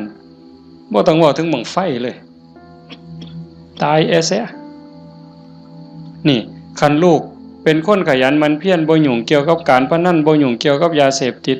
มีความกตัญญูรู้คุณหาอยู่หากินได้ก็ไปส่งพ่อส่งแม่ฮักพี่ฮักน้องพ่อแม่ภูมิใจเลยทำตนให้สมควรแก่การรับทรัพย์มรดกอันสุดท้ายเมื่อท่านล่วงลับไปแล้วทำบุญอุทิศให้ก็คือเอาเฮ็ดมื้อนี้เพิ่นจากไปแล้วเขาก็ทำบุญอุทิศหาทำบุญเพื่ออุทิศแปลว่าให้ทำบุญให้พ่อให้แม่ให้ปู่ย่าตายายบรรพบุรุษโยมไม่เข้าใจว่าพ่อแม่ปู่ย่าตายายเฮาบ่แม่นแต่ปัจจุบันเฮาเกิดมาเป็นหลายกว่าล้านชาตินะโยมพ่อแม่เฮาก็หลายกว่าล้านคนบางคนอาจสิอยู่นรกบางคนอาจอยู่เปรตบางคนอสุรกาย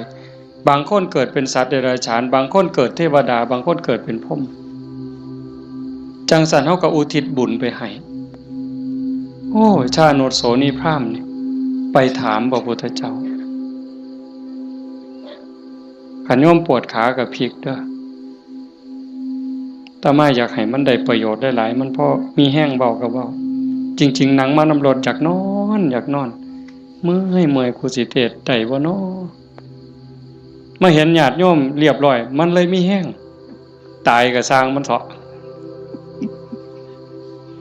มันดีใจอะโยมอีหลีเด้บ่แม่นปากหวานเนี่ย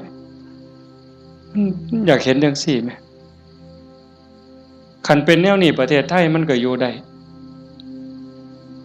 ชาโนดโสนีพราหมณ์นี่เพิ่นทำบุญดูๆทำบุญบ่อยๆแต่ทำนอกศาสนาดอก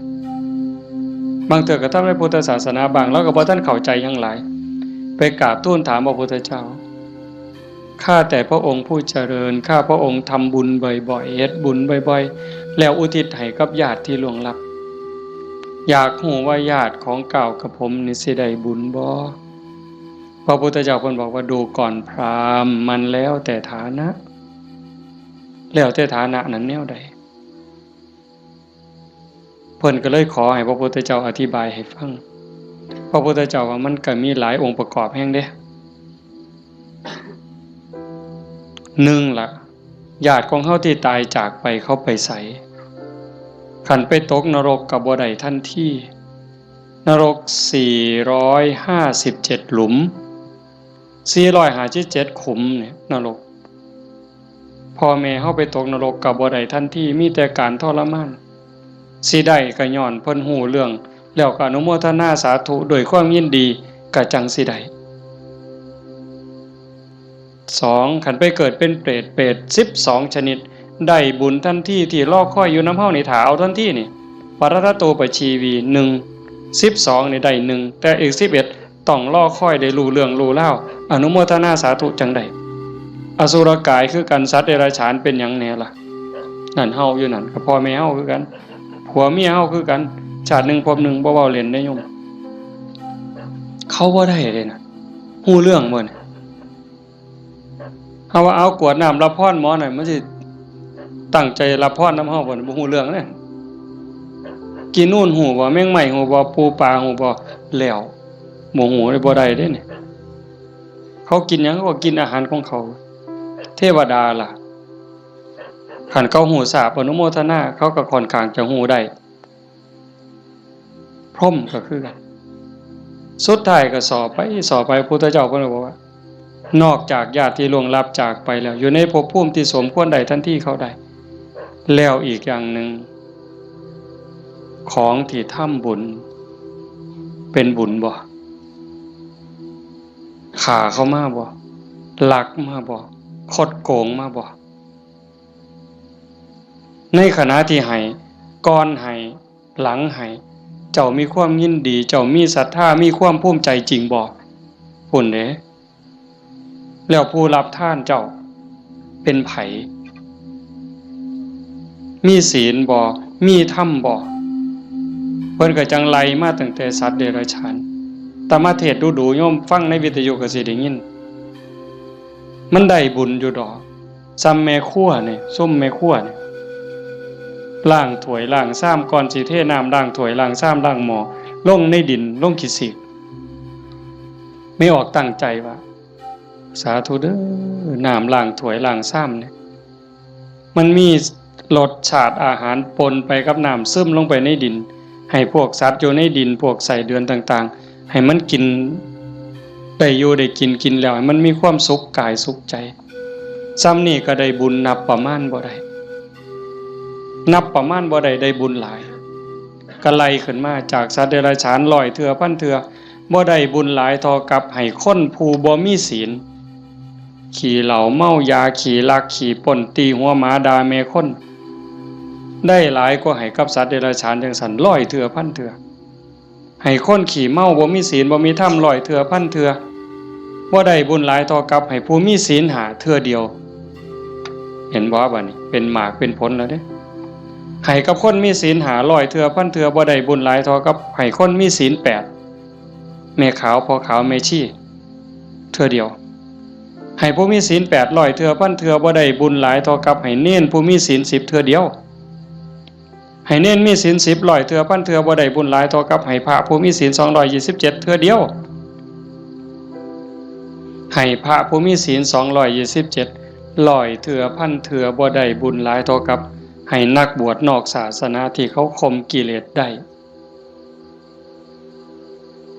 ให้นักบวชนอกศาสนา100เทื่อพันเทื่อที่เขาข่มกิเลสข่มราคะได้บ่ได้บุญหลายเท่ากับให้พอออกไม่ออกเฮาผู้มีศีล5ก็ตามศีล8ก็ตามที่บำเพ็ญประพฤติปฏิบัติหวังเป็นพระโสดาบันเทื่อเดียวไล่บัดนี้จากโสดาปัตติมรรคไปสู่โสดาปัตติผลสกิทาคามีมรรคไปสู่สกิทาคามีผลสติคามีผลไปสู่อนาคามีมรรคอนาคามีผลจากอนาคามีมรรคอนาคามีผล100เทื่อพันเทื่อก็บ่ได้บุญหลายเท่ากับให้อรหันตมรรคคือผู้ปฏิบัติเพื่อเป็นพระอรหันต์เทื่อเดียวอรหันตมรรค100เทื่อพันเทื่อก็บ่ได้บุญหลายเท่ากับให้อรหันตผลคือผู้สำเร็จอรหันต์แล้วเทื่อเดียวให้พระอรหันต์100เทื่อพันเทื่อก็บ่ได้บุญหลายเท่ากับให้พระปัจเจกพุทธเจ้าเทื่อเดียวพระปัจเจกพุทธเจ้าตรัสรู้คือพระพุทธเจ้าเก่งคือกันหมดผิดอย่างเดียวคือสอนบ่เป็นตรัสรู้เองโดยชอบบางครั้งบางคราวนี่อยู่นํกันเป็นพันเป็นหมื่นได้โยมแต่ว่าสอนบ่ได้ตั้งศาสนาบ่ได้สร้างบริวารมาให้กับพระปัจเจกพุทธเจ้า100เทื่อพันเทื่อบ่ได้บุญหลายเท่ากับให้พระสัมมาสัมพุทธเจ้าเทื่อเดียวพระสัมมาสัมพุทธเจ้าคือพระพุทธเจ้าเฮานี่ล่ะเจ้าชายสิทธัตถะมาเป็นพระพุทธเจ้านี่เพิ่นสอนคนตั้งศาสนาได้ให้พระสัมมาสัมพุทธเจ้า100เทื่อพันเทื่อบ่ได้บุญหลายเท่ากับให้สงฆ์ให้คณะสงฆ์ที่มีพระพุทธเจ้าเป็นประธานเห็นบ่ให้สงฆ์ที่มีพระพุทธเจ้าเป็นประธาน100เทื่อพันเทื่อก็บ่ได้บุญหลายเท่ากับสร้างวิหารเทื่อนึง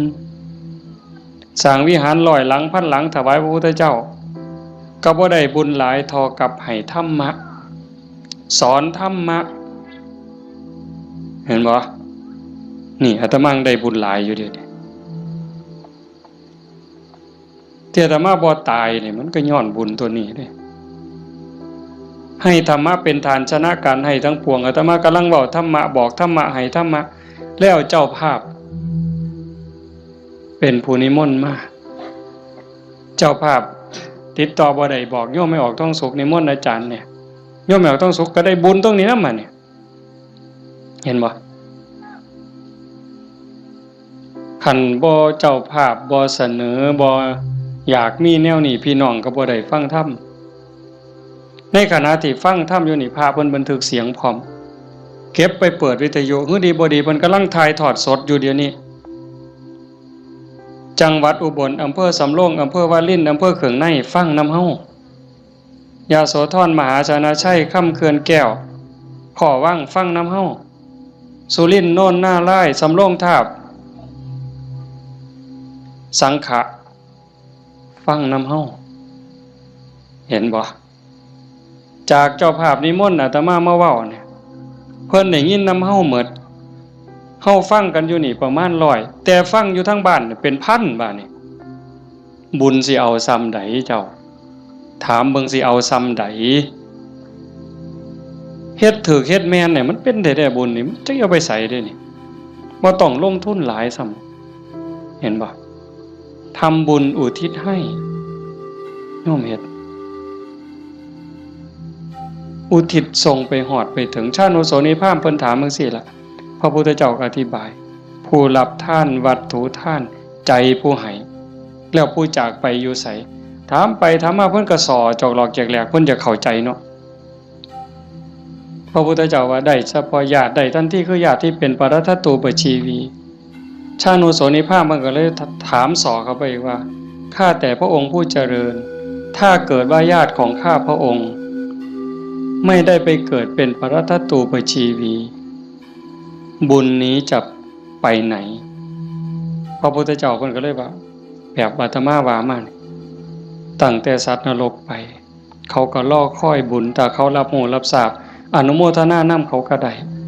แล้วก็ให้จงเข้าใจว่าในวัฏฏะสงสารนี้จะไม่ว่างจากญาติของเธอที่เป็นปรัตถตูปชีวีหมายความว่าพ่อแม่พี่น้องลูกเต่าเราหลานสามีภรรยาในอดีตชาติก่อนๆพบก่อนๆผัวเฮาเมียเฮาญาติพี่น้องพ่อแม่เฮา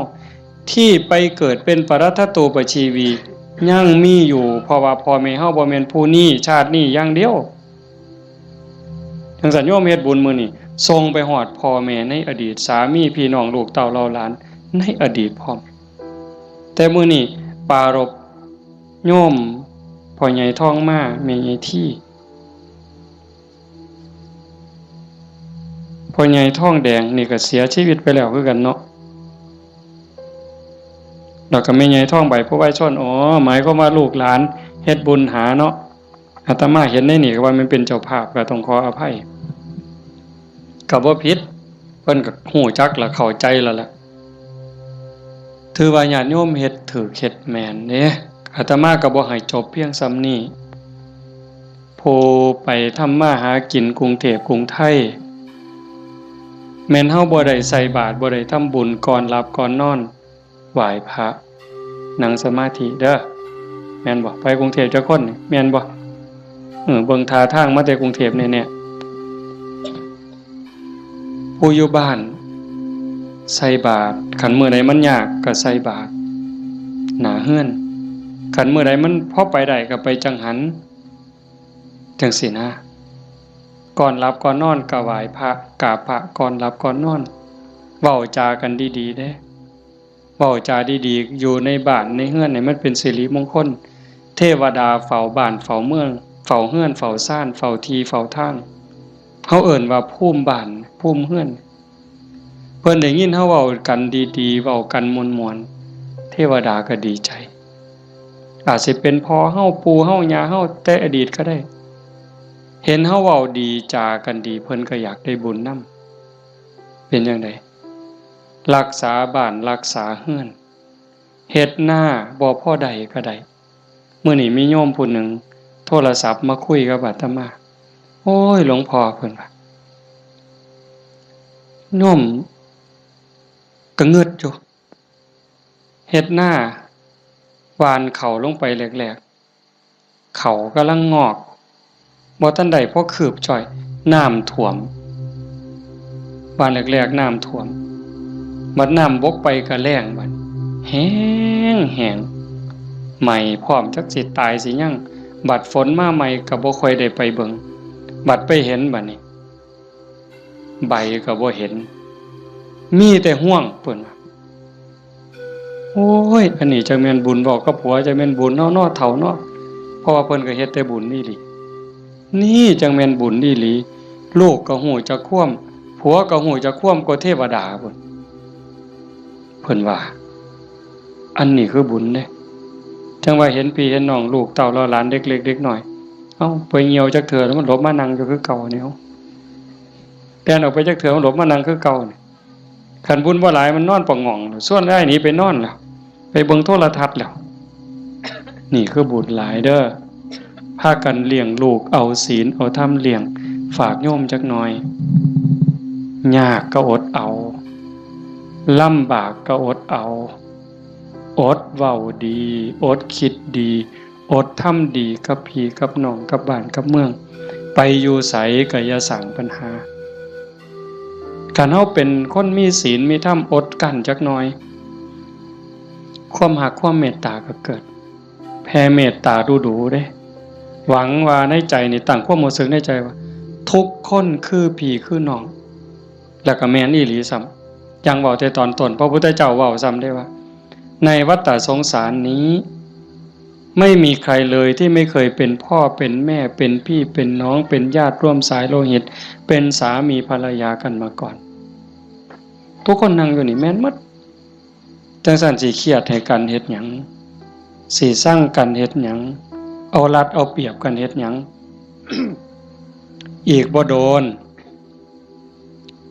ก็สิไปไผไปมั่นแล้ว จังซั่นเวลาอยู่นำกันนี่เอาบุญนำกันติล่ะเว้าดีนำเขาก็ได้บุญแล้วคิดดีต่อเขาก็ได้บุญแล้วเฮ็ดดีทำดีต่อเขาก็ได้บุญแล้วเอาบุญนำกันอย่างอาตมาเว้ามันบ่จบว่างั้นเฮ็ดดีกับพ่อกับแม่พ่อแม่มีผู้เดียวในปัจจุบันคันเพิ่นตายนี้จากแล้วอยากเฮ็ดดีนำเพิ่นก็บ่ได้เฮ็ดอยากเว้าดีนำเพิ่นก็บ่ได้เว้าอยากหาข้าวแซ่บๆให้เพิ่นกินก็บ่ได้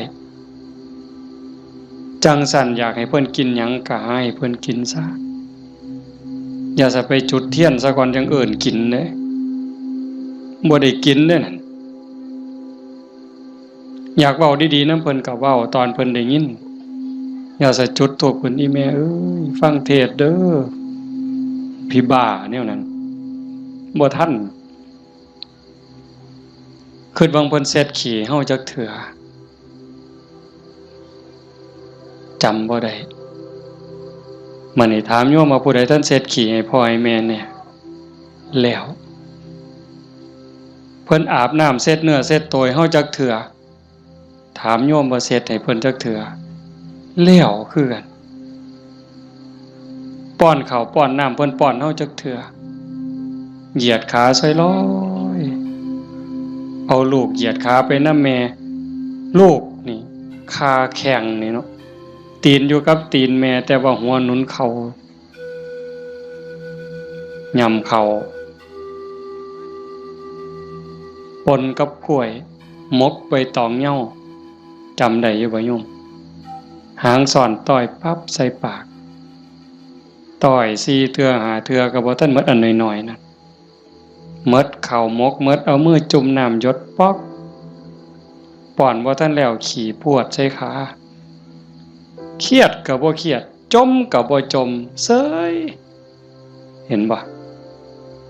มื้อนี้มีผู้ใดท่านได้เฮ็ดแน่อาตมาก็บ่ทันได้เฮ็ดคือกันเฮาสิเป็นหนี้บุญคุณเพิ่นส่ำใดจังซั่นเพิ่นจากไปแล้วแนวอยากเห็นแนวอยากฮู้สมมุติว่าจิตวิญญาณเพิ่นล่องลอยฮู้เห็นเฮาอยู่อยากเห็นลูกฮักกันอยากเห็นหลานฮักกันทุกข์ยากก็ช่วยเหลือแบ่งปันคือพี่คือน้องอย่าใส่เฮ็ดคือบางซุ่มเด้บางซุ่มนี่จูงแขนกันขึ้นโลงขึ้นศาลจะแม่นเพิ่นเก่งหลายน้องกับอ้ายฟ้องกันบ่แล้วโอ้ยจะแม่นพี่พ่อแม่สิเป็นทุกข์หลายจังว่าเฮาบ่เอาแนวนั้นเด้อมื้อนี้สมควรแก่การเวลาใส่เวลามาชั่วโมงเกือบครึ่งอะโยม25นาที26นาทีก็เห็นว่าสมควรแก่การเวลาขออนุโมทนาสาธุทุกคนทุกท่านเนาะเจ้าภาพบ่อ่านก็ได้ดอกถือว่าทุกคนคือเจ้าภาพหมดมื้อนี้เฮาตั้งใจอุทิศบุญกุศลที่เกิดที่มีส่งไปถึงดวงจิตวิญญาณของโยมพ่อใหญ่ทองมาแม่ใหญ่ที่บุญชาลีโยมพ่อออกทองแดงโยมแม่ออกท่องใบสาสังแล้วก็ปู่ย่าตายายญาติโกโหติกาที่ล่วงลับจากไปแล้วตั้งแต่ชาติใดภพใดเวลาใดก็แล้วแต่มื้อนี้เฮาได้ตั้งใจอุทิศบุญกุศลส่งไปถึงท้ายที่สุดก็ขออาราธนาอ้างอิงอำนาจแห่งคุณพระศรีรัตนตรัยคุณของพระพุทธเจ้าพระธรรมพระสงฆ์และอำนาจแห่งบุญกุศลคุณงามความดีที่มีทั้งหมดทั้งมวลที่ญาติโยมทั้งหลายได้สร้างได้ทำนี้ส่งไปถึงดวงจิตวิญญาณของโยมพ่อใหญ่ทองมาแม่ใหญ่ที่บุญชาลีโยมพ่อใหญ่ทองแดงโยมแม่ใหญ่ทองใบสาสังให้ได้รับโหรับทราบถ้าสามารถรับโหรับทราบได้โดยตนเองก็จงอนุโมทนาสาธุรับเอาหากบ่สามารถจะโหได้โดยตนเองก็ขอฝากข่าวบุญข่าวกุศลที่ลูกเต่าเราหลานญาติพี่น้องได้สร้างได้ทำทั้งหมดบ่ว่าสิเป็นการให้ทานการรักษาศีลเจริญภาวนาฟังเทศน์ฟังธรรมอ่อนน้อมถ่อมตนค้นคว้าที่ชอบค้นคว้าในสิ่งที่ชอบอุทิศส่วนบุญอนุโมทนาบุญทำความเห็นในถูกต้องถูกตรงนี้ฝากไปกับเหล่าเทพเทวดาพระนางธรณีภูมิญาณวิถีอันเป็นทิพย์จงนำข่าวบุญข่าวกุศลส่วนนี้ไปแจ้งแก่ดวงจิตวิญญาณ ของโยมพ่อใหญ่ท่องมาแม่ใหญ่ที่บุญชาลีพ่อใหญ่ท่องแดงแม่ออกท่องใบสาสังให้ได้รับหัวรับทราบแล้วจงอนุโมทนาสาธุรับเอาหากว่ามีความทุกข์ก็ขอบุญกุศลส่วนนี้ทายถอนให้ได้พ้นไปจากความทุกข์หากว่ามีความสุขดีอยู่แล้วก็ขอบุญกุศลส่วนนี้จงส่งเสริมให้ได้มีความสุขยิ่งขึ้นไปสุดท้ายก็ขอให้บุญกุศลเหล่านั้นจงสะท้อนย้อนกลับมาปกปักรักษาคุ้มครองญาติโยมสุขสุขคนให้เป็นผู้มีสุขภาพกายสุขภาพจิตที่แข็งแรงอายุมั่นขวัญยืนมีความสุขกายสุขใจปรารถนาสิ่งหนึ่งประการใดหากเป็นไปโดยชอบประกอบโดยธรรมก็ขอให้ความหวังความปรารถนานั้นจงสำเร็จทุกๆประการโดยทั่วกันทุกท่านทุกคนเถิดจังไปฟังโยมหมอมันมีของใหญ่เด้อใหญ่เด้อไปโน่นกุลมเด้อแจ้งให้ทราบปัจจัยที่ญาติโยมถวายในมื้อนี้เด้ออาตมาสิเอาเมื่อวัดส่วนหนึ่งสิไปซื้อขี้ดินได้ยินอยู่เนาะว่าในวิทยุเนาะสิซื้อขี้ดินเพื่อให้บุญกับโยมพ่อใหญ่แม่ใหญ่นำนี่ล่ะอีกส่วนหนึ่งอาตมาสิเอาไปทอดกฐินปีนี้อาตมาเป็นเจ้าภาพทอดกฐินไปทอดอำเภอเสรภูมิจังหวัด101มื้อวันที่25มีผู้สิไปนำบ่วันที่25หลังจากทอดที่วัดโน่นกุลมแล้วเดี๋ยวสิบอกทั้งวิทยุดอกขันมีผู้สิไปนำก็บอกบ่ต้องบอกชื่อก็ได้ว่ากลุ่มขาน้อยมีจักคนขันหลายก็สิเมารถบัสแล่นรวยๆเมาก็ถ่ายอยู่นี่ละปากทางนี่พากันไปถ่ายอยู่มาจอดปั๊บก็ขึ้นเลยขากลับก็มาจอดหั่นก็แล้วแต่สิมาบัดนี้ บ่มาก็อยู่หั่นล่ะเด้อฟังทางวิทยุพระเอาบุญคักๆหาจากถ่าให้โดนกว่านี้หากะลามันบ่ยืนอาจจะพาเฮ็ดบุญเด้อเอามื้อนี้เอาปัจจัยไปก็เพื่อเฮ็ดบุญอย่างว่านี่ล่ะเอาเป็นจังได๋คิดเขาก็คิดออกบ่ค่าน้ำค่าไฟมื้นขาลุกบ่ได้เอาผู้ตีของก็ได้บุญได้ย้ายมุงนึงได้ 10% พุ่นแน่อันนี้ค่าน้ำค่าไฟกับค่าวิทยุนำเนาะคันบ่มีค่าไฟก็บ่ได้ฟังเด้ขอบมีค่าไฟจังได้ฟังวิทยุเนาะเอาตั้งใจบัดนี้เตรียมน้ำทาไว้กวดมีน้ำทาใส่น้ำทาบ่มีน้ำทาก็ใส่น้ำใจพนมมือเฮ็ดจิตใจให้มั่นคงนิ่งๆจักครึ่งนาทีคือทอดพ่อใหญ่ท่องมาแม่ใหญ่ที่พ่อใหญ่ท่องแดงแม่ใหญ่ท่องใบแล้วก็ญาติโยมที่มาฟังธรรมนี่ล่ะเฮามีพ่อมีแม่อยากให้ผู้ใดได้บุญนำก็ตั้งจิตเป็นสมาธิคันยิ่งจิตเป็นสมาธิมั่นคงเท่าใดพลังบุญก็ยิ่งแห้งเท่านั้นหลายไปเท่านั้น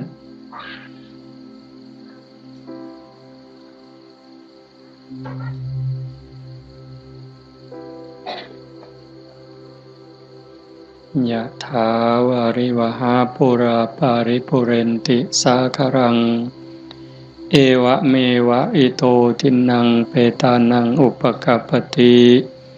อิจิตังปฏิตังตุมหังคิปเมวะสมิจจตุสัพเพปุเรนตุสังกปาจันโทปนรโสยะถามณิโชติรโสยะถาสัพพิติโยวิวัชชันตุสัพพโรโควินัสสตุมาเตภวัตวันตรายโยสุขีทีขายุโกภวะอภิวาทนาสีริสนิจจังวุธาปจายโนจัตตารโอธัมมาวัฏันติอายุวันโนสุขังพลังภวตุสัพพมังคลังรักขันตุสัพพเทวตาสัพพพุทธานุภาเวนะสัพพธัมมานุภาเวนะสัพพสังฆานุภาเวนะสทาโสธีพระวันตุเต